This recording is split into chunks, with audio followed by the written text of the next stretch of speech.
de ta voix, tu nous appelles à la croix. De ta voix, tu nous appelles à la croix. Tu nous appelles par notre nom. Oui, effectivement, il nous appelle à la croix. Et on est encore dans les appels de Dieu ce matin. On a vu l'appel du salut. Et j'invite fortement ceux qui n'ont pas encore accepté le Seigneur, si vous entendez cette exhortation, ce message, allez, approchez-vous du Seigneur, venez à la croix selon son appel. Et l'autre chant qui m'a frappé, les paroles ont attiré mon attention ce matin, ça dit je t'aimerai plus que la vie. Je te servirai malgré le prix, mon ami. C'est fort, ça. C'est résolu, ça. À la fin de la série de l'Appel de Dieu, je vais vous raconter une allégorie, justement, qui va refléter cette parole, de quelqu'un qui aime le Seigneur plus que sa vie et qui va servir Dieu malgré le prix. C'est vraiment quelque chose à considérer et à voir. Mais pour aujourd'hui, nous continuons sur l'appel du service, justement. On parle de servir Dieu malgré le prix.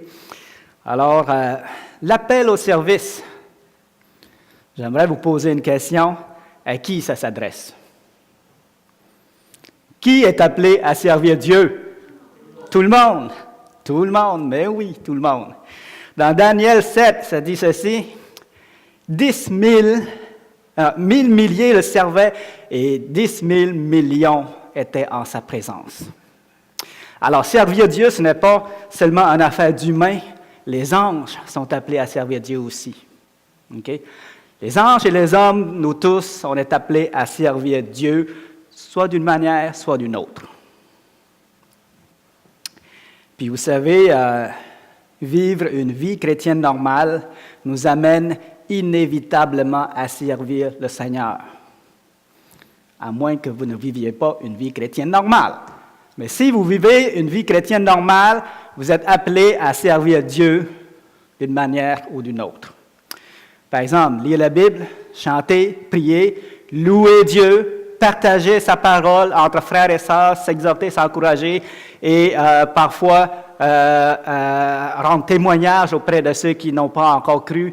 Eh bien, c'est servir le Seigneur, ça. C'est servir le Seigneur.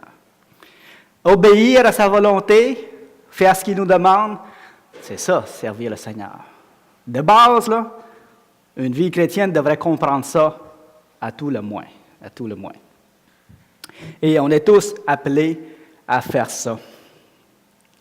Et on est heureux parce que travailler pour Dieu, comme on a vu dans le dernier message, travailler pour Dieu, au fond, c'est travailler pour une grosse compagnie dont le quartier général est au ciel. Hein? Puis dont les récompenses sont éternelles. Puis ça, c'est un grand privilège. Un grand privilège. Alors, Seigneur, notre Dieu, notre Roi, oui, nous voulons faire ta volonté. Nous voulons répondre à ton appel, Seigneur Dieu. Malgré les obstacles, malgré la gêne, malgré les tentations, malgré les embûches dans notre vie, les différences des fois, nous voulons faire ta volonté, Seigneur, et nous voulons t'obéir et te plaire, Seigneur. Alors, donne-nous la force pour cela. Et je te prie, Seigneur, par ta parole ce matin, fortifie chacun de nos cœurs. Fortifie-moi également, Seigneur. Merci. Amen. Alors,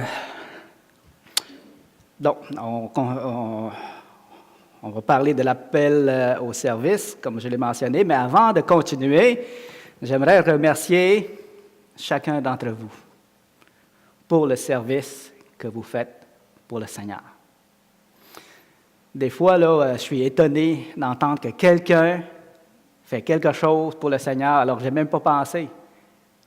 Puis, des fois, quand je me mets à réfléchir, je me vois que beaucoup d'entre vous s'impliquent dans le service, d'une manière ou d'une autre. Puis des fois, comme être humain, vous m'excuserez, je ne vois même pas tout. Je ne vois même pas tout. Puis quand j'apprends que, ah oui, telle personne fait telle affaire pour le Seigneur, wow, je n'ai pas pensé. Mais gloire à Dieu pour cette œuvre-là. Puis j'aimerais vous remercier pour ça, parce que c'est important. Si je ne vois pas tout, rassurez-vous, Dieu voit tout, lui. Et il n'oublie rien. Il n'oublie rien. C'est ça qui est consolant. Vous ne travaillez pas pour Cossal, vous ne travaillez pas pour Michel, vous ne travaillez pas pour Sylvain, vous travaillez pour le Seigneur, puis le Seigneur le voit. Puis ça, c'est ce qui est important.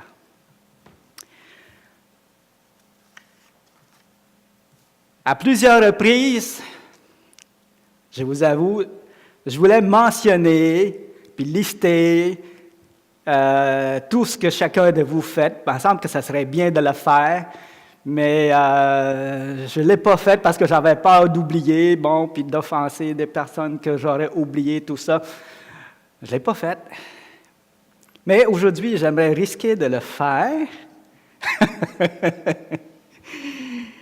pour un but. J'aimerais mentionner au moins les œuvres, les ministères que je vois, les œuvres que vous faites, sans peut-être nommer les noms, mais vous allez vous reconnaître.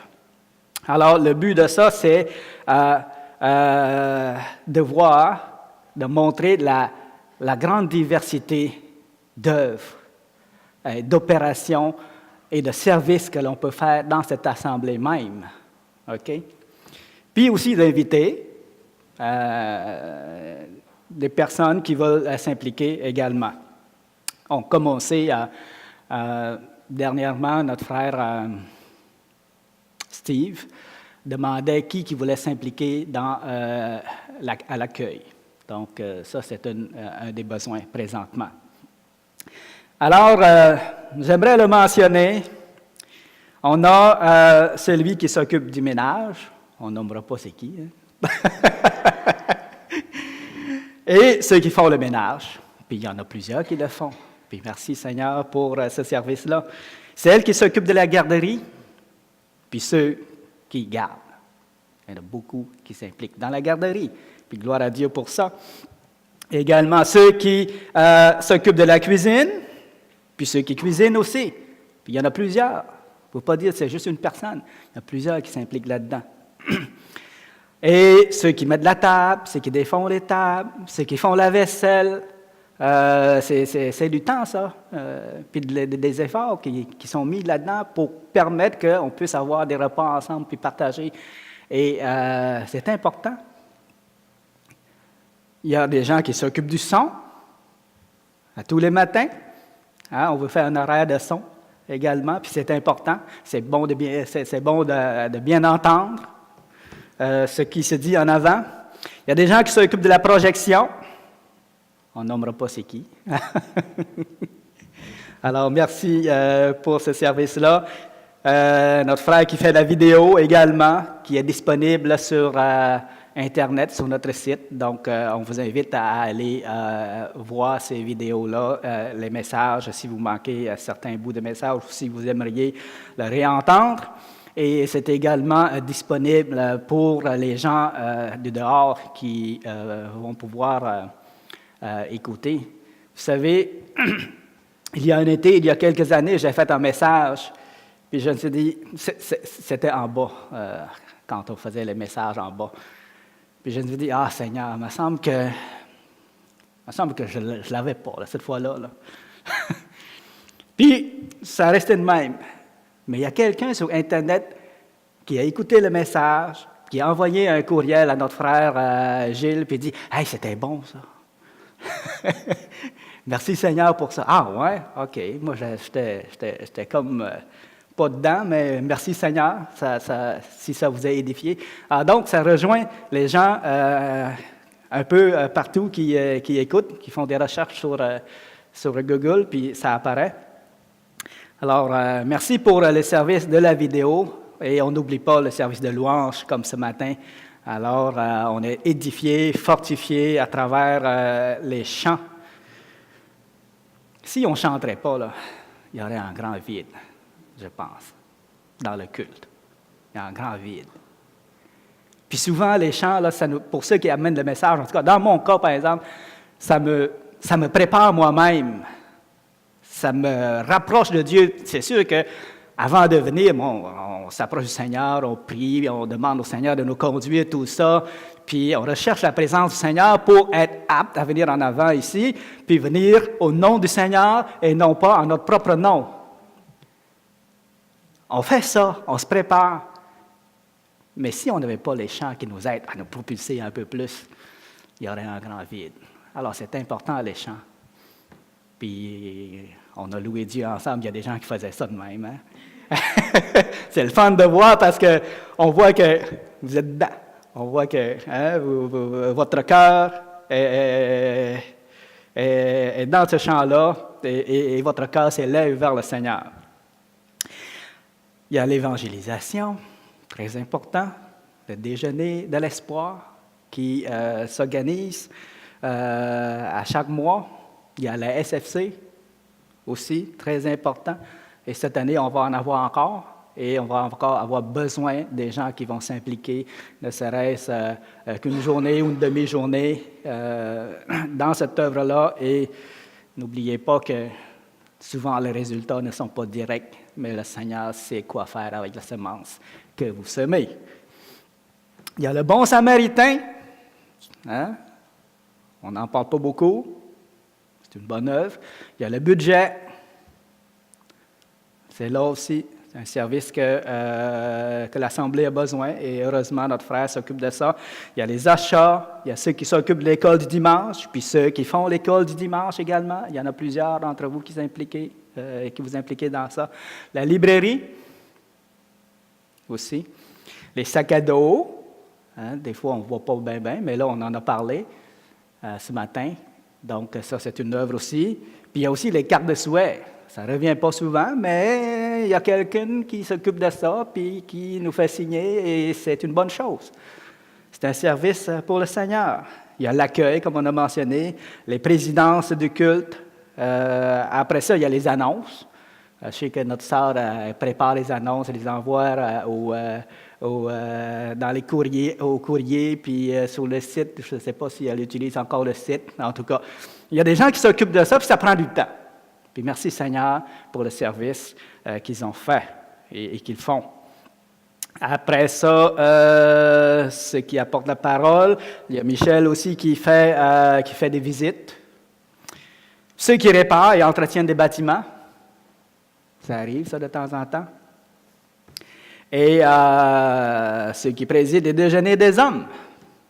Mon ami, des fois, je ne pense pas, mais ça nécessite de la préparation pour animer les discussions, ouvrir la réunion et clore la réunion et intervenir durant les discussions, tout ça.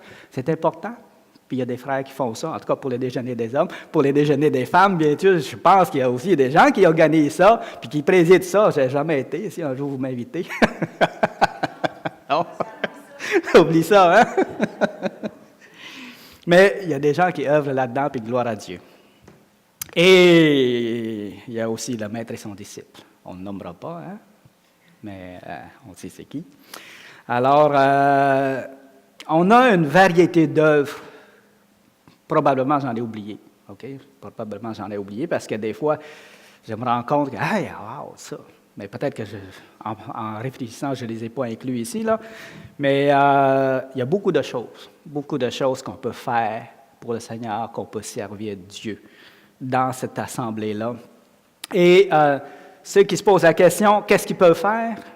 Eh bien, je vous invite à aller voir le conseil ou aller voir les gens qui sont responsables de chaque service, puis de discuter avec eux.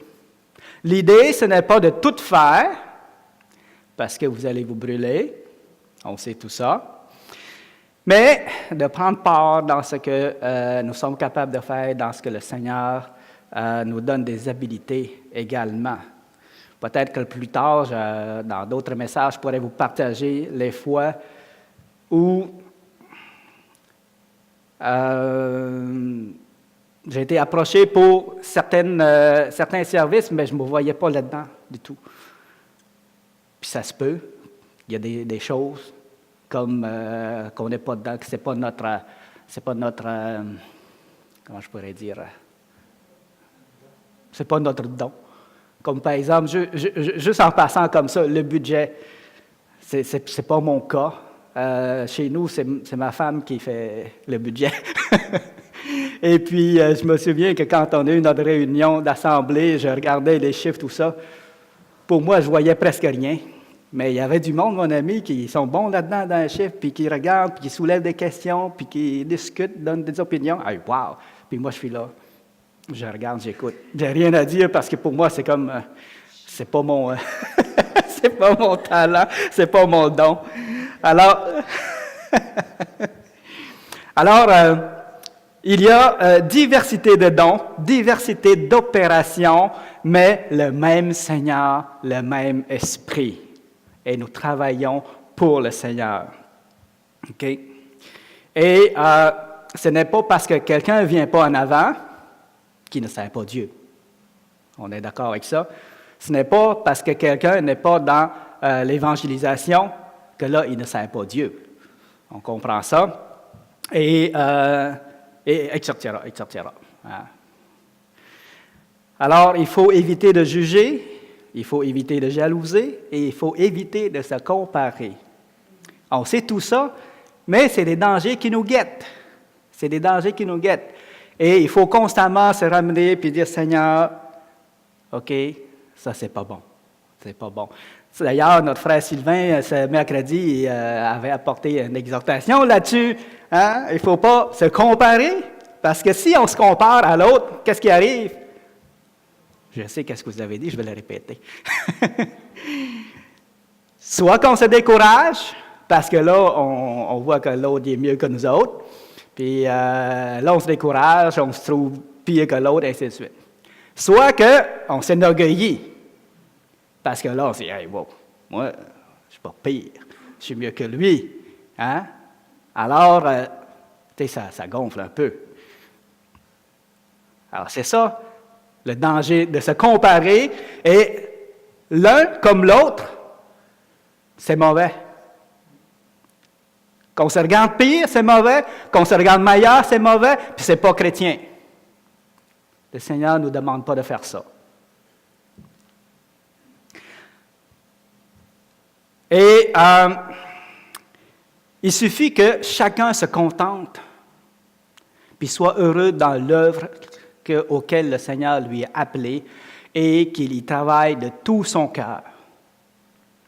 Puis comme ça, il va pouvoir s'épanouir dans le Seigneur. Il n'aura pas à rougir lorsque le Seigneur va réapparaître. Et il va pouvoir se glorifier dans le Seigneur d'avoir fait ce que Dieu lui a demandé de faire. Alors, il suffit que chacun se contente et soit heureux dans l'œuvre que le Seigneur lui a appelée. Puis pourquoi s'attarder à peser les œuvres des autres? Ouais. Quand le Seigneur va revenir là, pour récompenser ses serviteurs, il ne nous jugera pas sur ce que les autres ont fait, mais sur nos propres œuvres et nos propres responsabilités. On ne sera pas jugé sur une œuvre que Dieu ne nous a pas confiée. D'accord? On va être jugé sur les œuvres que le Seigneur nous aura données, seulement. Qu'est-ce que le Seigneur a dit à celui qui a juste un seul talent?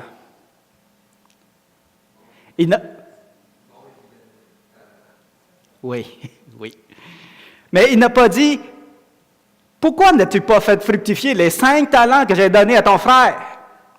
Il n'a pas dit ça.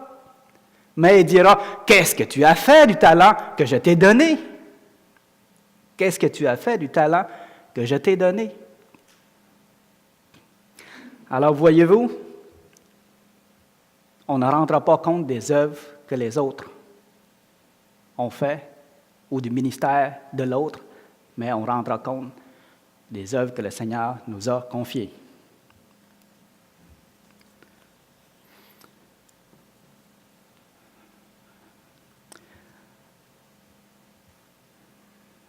Puis le Seigneur nous demandera la même chose. Hein? Qu'avez-vous fait? Qu'as-tu fait du talent que je t'ai donné? Donc, il faut éviter de juger, éviter de se comparer, éviter de jalouser également. OK? J'ai plusieurs questions à vous poser par rapport aux œuvres particulières que le Seigneur nous donne. Ce matin, je vais voir 2 questions avec vous, puis les autres questions, ce sera pour une autre fois. Alors, la première question, quand Dieu nous appelle à le servir dans un ministère, est-ce qu'il faut répondre? Il faut répondre. Hein? S'il nous appelle, il faut répondre. Il faut dire oui et ne pas faire comme Jonas. Vous savez, quand je lis le livre de Jonas, d'ailleurs, je l'ai lu, au début, là, c'est presque comique comment ça se passe. Le Seigneur lui dit, « Lève-toi, va à Ninive, crie contre elle. » Puis Jonas se lève, puis on s'attend à ce qu'il serve le Seigneur. Mais non, il se lève, puis il s'enfuit, loin de la face de l'Éternel. Youhou! C'est pas ça que je t'ai demandé, là. Hein? Va à Ninive, pas à Tarsis. Le Seigneur veut que tu ailles prêcher à Ninive. Mais il s'est levé, puis il s'en va. Il se sauve. On ne lira pas, dans Jonas ce matin, parce que je pense que tout le monde vous connaissez l'histoire. Ben, puis si quelqu'un ne le connaît pas, je l'invite à aller le lire. Mais, vous savez, notre pasteur a fait un message là-dessus sur le livre de Jonas, puis j'ai pensé à ça. Jonas est un prophète pas mal bizarre, pour ne pas dire rebelle. OK? C'est assez bizarre. Premièrement, il ne voulait pas faire ce que Dieu lui demande. Il se sauve.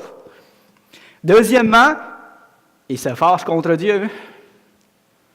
Parce que le Seigneur a décidé de ne plus punir Ninive, il s'est fâché. Puis ensuite, il s'est fâché contre Dieu au sujet du ricin. Puis là, quand Dieu lui demande, « Fais-tu bien de t'irriter? » Puis qu'est-ce qu'il répond? « Je fais bien de m'irriter jusqu'à la mort. » Eh, mon ami, il me semble ce matin de vous entendre dire ça.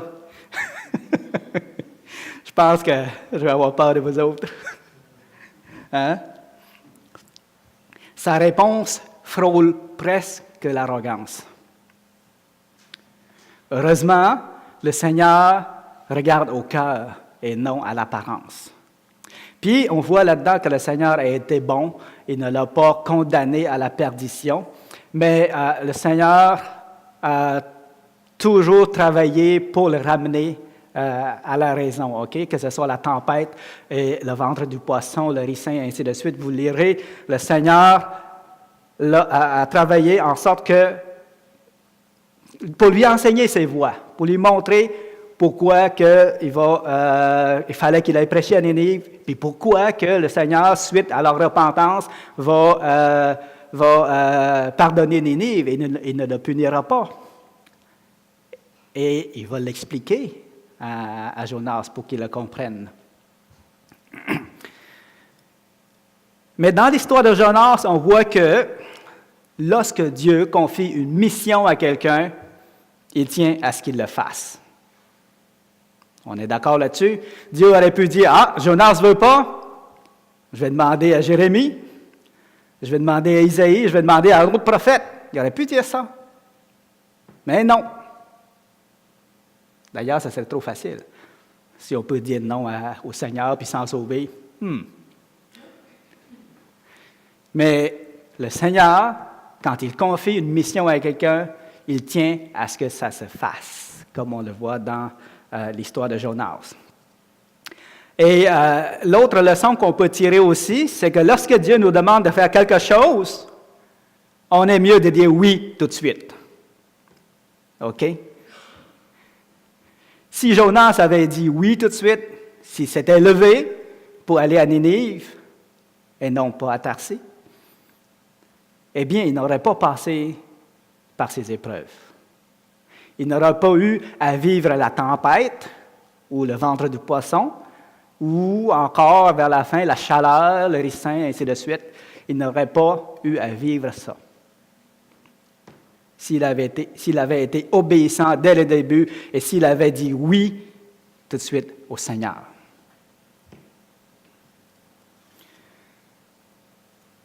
Mais il a été rebelle et il a dû passer par ces épreuves-là. On n'est jamais gagnant de dire non à Dieu. Ça, c'est clair. Et ça, c'est dans tous les domaines. Dans tous les domaines. Que ce soit pour le salut, l'appel du salut, que ce soit dans la sanctification, que ce soit dans le service, ou même dans tous les domaines de notre vie. On n'est jamais gagnant de dire non à Dieu. Par exemple, si Dieu nous demande de pardonner à quelqu'un, on est mieux de le faire. Parce que si on ne le fait pas, eh bien, le Seigneur va être obligé de nous émonder. Puis ça fait mal. Hein? Donc, quand Dieu nous demande un service, il faut dire « Oui, Seigneur, comme tu voudras, Seigneur ». C'est ça la réponse. C'est ça la bonne réponse. Et donc pas s'enfuir. L'autre question. Dieu peut-il nous appeler à une œuvre qu'on n'est pas capable de faire?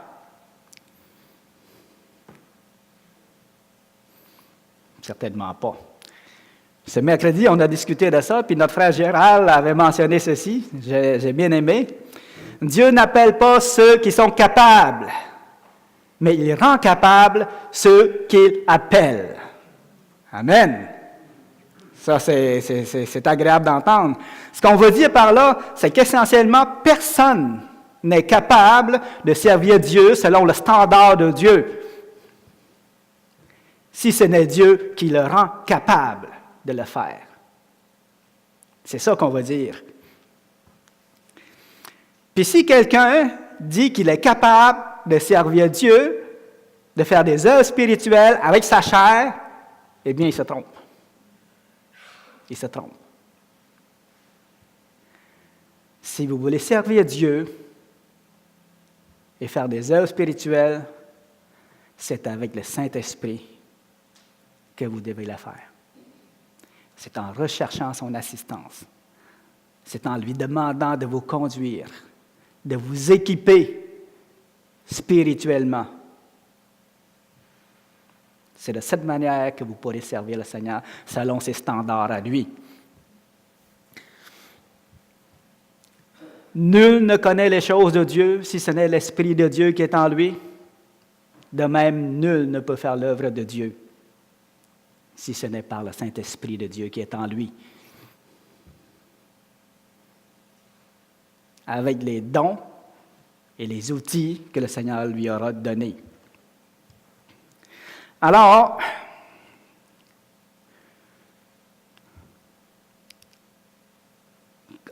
encore une fois, Dieu n'appelle pas ceux qui sont capables, mais il rend capables ceux qui l'appellent. Puis ça signifie que personne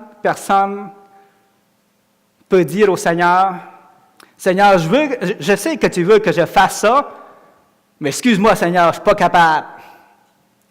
Je ne suis pas capable. Trouve une autre personne. Il y a bien des personnes qui sont meilleures que moi là-dedans. » Non, on ne peut pas dire ça. On ne peut pas dire ça. Moïse a essayé de le faire, mais il n'a pas réussi. Hein? On peut aller lire dans Exode 4, juste pour se mettre dans le contexte.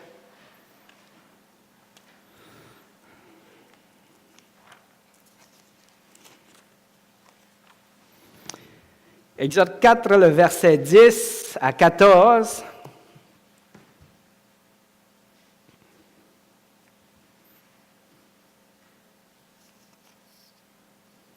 Alors, ça dit ceci.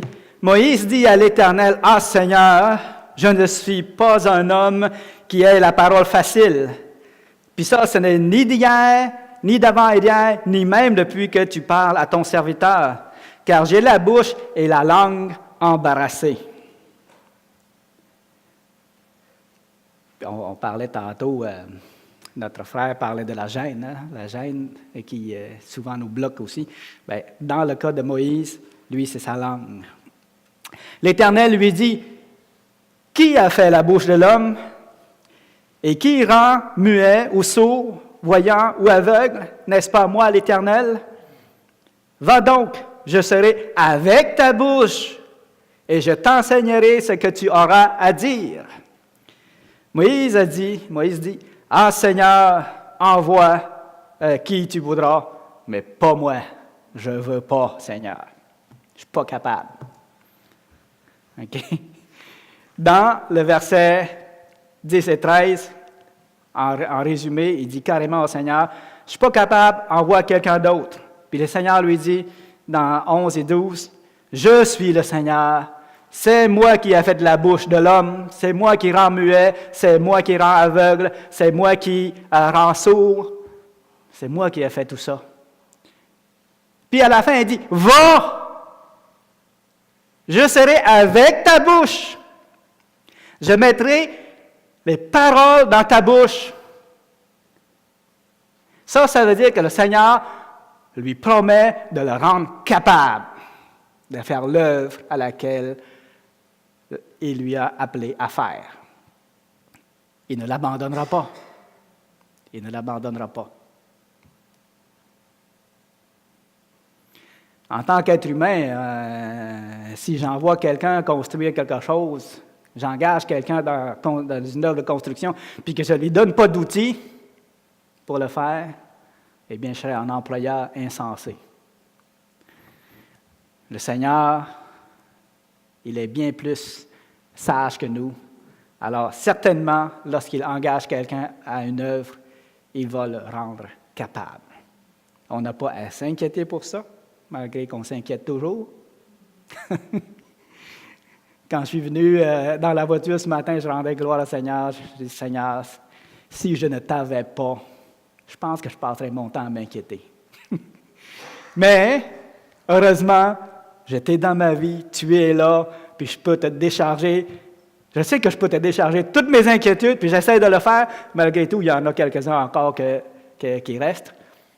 Mais le Seigneur il promet d'être là dans toute notre vie, puis surtout dans les œuvres auxquelles il nous a confiées. Alors, on n'a pas à s'inquiéter pour ça. Donc, en conclusion, tous nous sommes appelés à servir Dieu d'une manière ou d'une autre. Puis quand il nous appelle, on est mieux de dire oui tout de suite, puis de ne pas s'enfuir. Et quand il nous appelle, on ne peut pas prendre comme excuse qu'on n'est pas capable.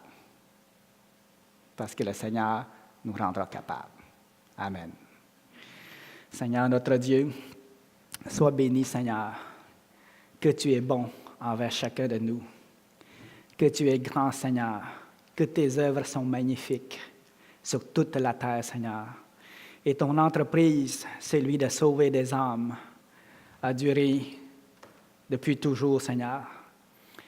Et maintenant, en Jésus-Christ, Seigneur, nous avons ce mandat de te servir et de publier ta parole et ton salut, Seigneur, à travers le monde. Alors, Seigneur Dieu, sois avec chacun de nous, que nous puissions faire ta volonté, Seigneur, et nous avancer avec toi, Seigneur, mettant notre confiance dans tes mains. Nous te glorifions, Seigneur. Amen.